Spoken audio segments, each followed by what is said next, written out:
Agora a revista da imprensa, hoje a nossa convidada, a psicóloga Cristina Valente, lançou recentemente o livro Coaching para Pais, do qual já vamos falar. Muito bom dia, seja muito bem-vinda. E começamos precisamente com uma questão: porque é que os pais, porque é que não temos mais filhos? É essa uma das notícias que vem hoje em destaque, nem foi? Bom dia, obrigada pelo convite. É de facto o tema de capa aqui do suplemento do Notícias Magazine, do DN e do Jornal de Notícias, e choca-me um bocadinho aqui os números que saíram. Portanto, fala uma média de número de filhos que os portugueses têm, que é 1,03, mas se perguntarmos quantos eles gostavam de ter, o valor é substancialmente superior, de 2,31. Isso significa que os pais gostariam de ser mais pais e aqui me interessa, como psicóloga e como cidadã, é por que razão é que os pais não têm mais filhos. E, na minha opinião, tem a ver com a falta de tempo de qualidade que nós temos para os nossos miúdos, tem a ver com a falta de capacidade financeira que temos para suportar as despesas que um filho hoje em dia encerra e, sobretudo, pouco conhecimento sobre o que é educar. E nesse quadro surgiu aqui o meu livro Coaching para Pais, que muito humildemente creio que é uma forma muito refrescante de ver a educação das crianças e dos jovens, dos adolescentes também. Educar tem que ser... É uma reflexão, no fundo, que ajuda os pais nessa tarefa de educar? E como eu digo aqui na introdução do livro, se as pessoas ao lerem este livro tiverem pelo menos 2 ou 3 ideias para refletirem e mudarem de atitude e de comportamento sobre o que é ser pai e transformá-lo, sobretudo, transformar a educação em algo que seja divertido e, sobretudo, gratificante, já terei cumprido a minha missão, porque, de facto, hoje em dia os pais são muito ansiosos, estão muito angustiados. A própria forma como pensam o futuro e como pensam que vão deixar o planeta aos filhos que têm, deixa-os um bocadinho amargos e inseguros. Isso tudo reflete-se na educação do dia-a-dia, não é? Quando nós somos inseguros, não conseguimos transmitir nenhuma ideia positiva. E, portanto, aqui este livro é sobretudo uma ferramenta para os pais crescerem, eles próprios, mais do que... porque depois o resto vem por acréscimo. Além das ferramentas, são também estratégias que podem adotar. Sim, há duas grandes áreas. Em primeiro, as ferramentas que têm a ver com a alimentação, com o sono, com a adolescência, com a entrada na escola. Esses são os temas essenciais. São os temas essenciais, sim. A rivalidade entre irmãos, portanto, temas que têm a ver com o dia-a-dia e que muitas vezes existem muitos mitos que têm que ser desconstruídos e são desconstruídos e desfeitos no livro.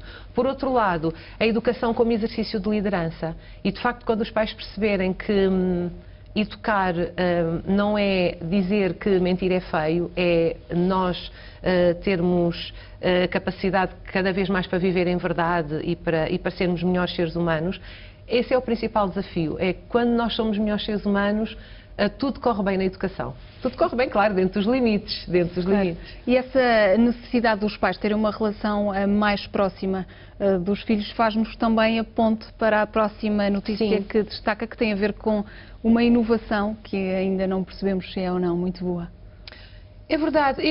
Independentemente daquilo que possa sair no mercado, estamos a falar aqui da introdução no mercado português do charro eletrónico, do e-Joint, independentemente do que aparece no mercado, porque hoje em dia somos, como consumidores, temos estímulos por todos os lados e os jovens e sobretudo as crianças que decidem muitas das compras dos pais, mesmo as compras de alimentação relacionadas com isso, e os marketeers sabem disso e jogam muito com isso. A principal questão é nós termos uma relação próxima com os miúdos, com os nossos filhos, porque não quer dizer que não surjam dificuldades, que não surjam desafios, seja a droga, seja a sexualidade precoce, seja o uso abusivo da internet. Tudo isso são desafios, é certo. E não devem existir temas tabu, no fundo, não podem existir temas tabu, Tudo tem que ser conversado. E essa relação de proximidade entre os pais e os mais novos é que tem que existir e tem que existir desde muito cedo.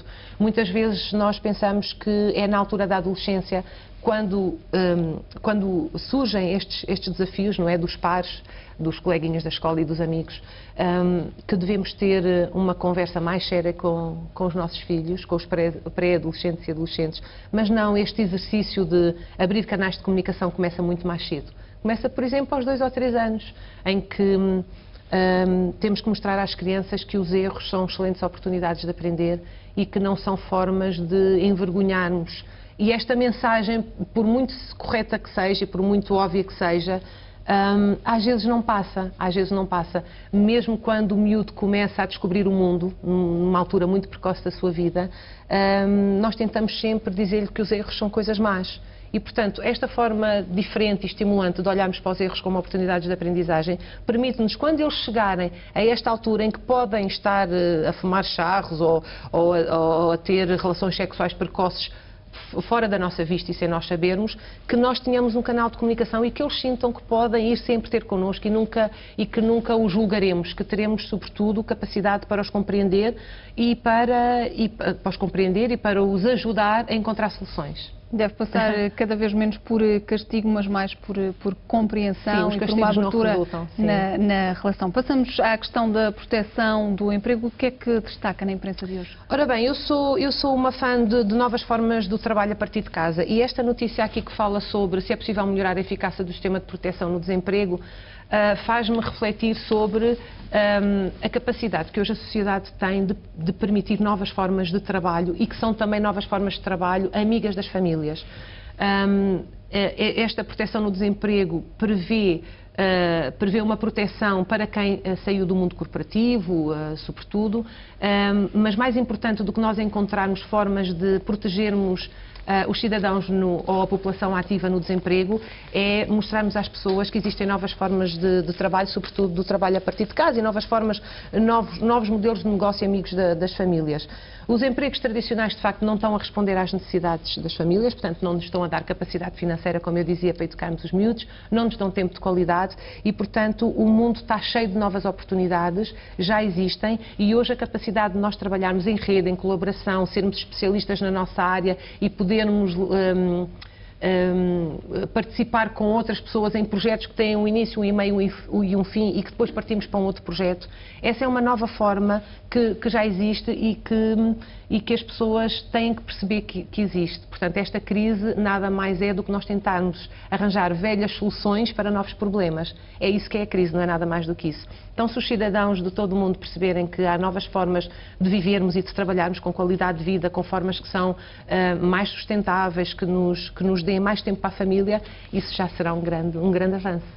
É tempo de oportunidades, no fundo. Sim. Passamos a uma notícia do Jornal Público. Adeus a Mifi, uma das personagens mais famosas da literatura infantil ocidental. É verdade, esta Mifi acompanhou-me na minha infância e a designer que concebeu a Mifi vai retirar-se agora, mas diz uma coisa muito interessante sobre as crianças.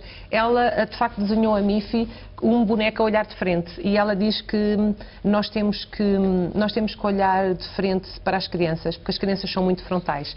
E isso vai de encontro àquilo que eu falo aqui no livro.